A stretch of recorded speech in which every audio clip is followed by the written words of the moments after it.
unazungumziaje uhuru wa msanii katika mtindo, katika muziki? Uhuru wenu upoje? Na wewe binafsi uhuru wako tu upoje kwa katika kuandika, katika kunena, katika kufanya nini, kutembea kunini, uhuru wako upoje?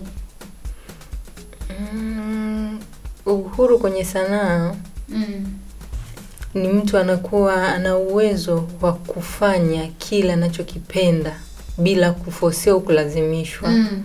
Pia anapata uhuru wa kujitambua kwamba yeye ana nini extra, kwa sababu kuna muda mwingine unaenda sehemu wewe unajiona una hiki tu, kumbe una extra. Kwa hiyo unaona kabisa unapata kufunguka vile vipawa ulivyonavyo zaidi. Kwa hiyo unapata uhuru wa kuvifanya kwa namna ambayo inakupa wewe favor, inakufanya wewe unajisikia vizuri. Yeah. Okay, tofauti na mitindo na muziki, ni kipi ambacho unakifanya cha ziada? Tofauti na mambo ya muziki na mitindo, mimi nafanya ni mtu ambaye nafanya makeup, na pia nilisoma mambo ya saluni yote kwa ujumla. Nilisomaga kipindi hicho. Sasa hivi una saluni yako na unaifanyia kazi au ndo shaingia kwenye tasnia nyingine?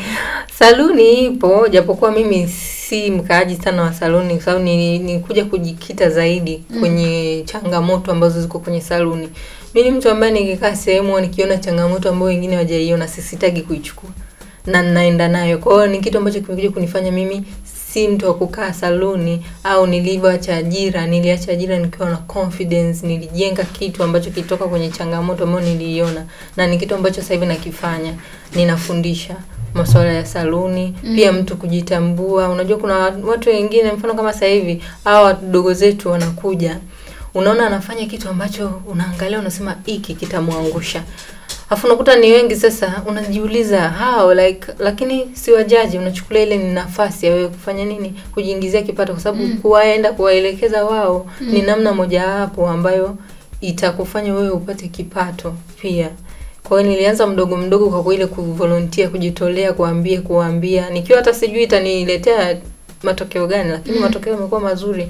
Unaweza kukuta ninaitwa na mtu na saluni yake labda Dodoma, Mwanza au sijui hapa Dar es Salaam. Kwa hiyo naenda nakwambia naomba unisaidie kwa brush up hawa wafanyakazi wangu kwenye upande huu na huu hivyo. Kwa hiyo unakuta ndo napata madeal kama hivyo. Okay. Ni kitu kizuri sana ambacho nakifanya. Na vipi sasa, umeona kwamba mtindo na sanaa ya muziki vinaenda hivi sambamba, au ndio tuna struggle? Ni rekodi afu huko tena mtindo, huko tena hivi, hapo inakuwaje? Kwa upande wangu mimi hapa kwenye mambo ya sanaa ya mitindo,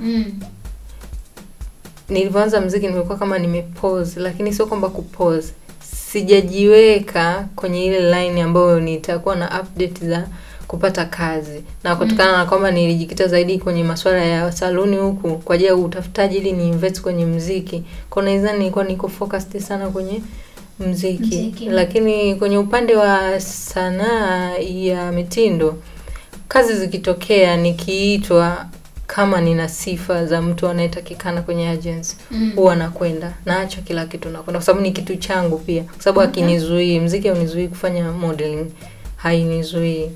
Okay. Kwa hiyo kwako vinaenda sawa? Kwangu mimi vinaenda sawa kabisa, havina shida, na nahisi hata vinategemeana, kwa sababu kwenye muziki unaona, hata ukiangalia na muziki wengine wanakuwa katika fashion, katika mitindo ya mavazi na namna mbalimbali. Kwa hiyo naona ni vitu vinavyotegemeana. Kwa hiyo mimi kuvifanya vitu kwa pamoja si kitu kigumu, na kwa ninavyoona kwa sasa si kitu kigumu kwangu mimi. Okay. Hongera kwa hilo. Asante. Okay, kama mwanamke msanii, unawezaje kuondokana na changamoto ya afya ya akili? Kwa sababu hapo lazima kuvurugwa kupo.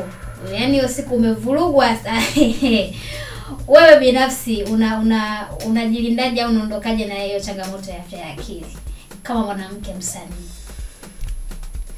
Kwa kweli hilo ni jambo ambalo ni kubwa sana, especially kwa watu wengi. Ila namshukuru Mwenyezi Mungu. Sijui ni kitu gani, lakini huwa namshukuru Mwenyezi Mungu kwenye venye nina react kwenye vitu. Kuna muda mwingine na react na haribu, alafu napata njia ya kutengeneza ambayo inaniletea na vitu vingine vingi Kwa najikuta na kwenye kusolve lile tatizo nililolileta, napata kusolve, yani kupata vitu vipya na idea mpya na kuona ile changamoto mpya ambayo naweza kaifanya fursa kwangu mimi, ikanipatia kipato. Nimejishughulikia naweza kusema kwa muda mrefu sana kuhusu hilo swala, kiasi ambacho sasa hivi kiukweli nimebadilika, niko tofauti, niko welcome. Kuna muda mwingine situations zinatokea, you just like unasema it's okay.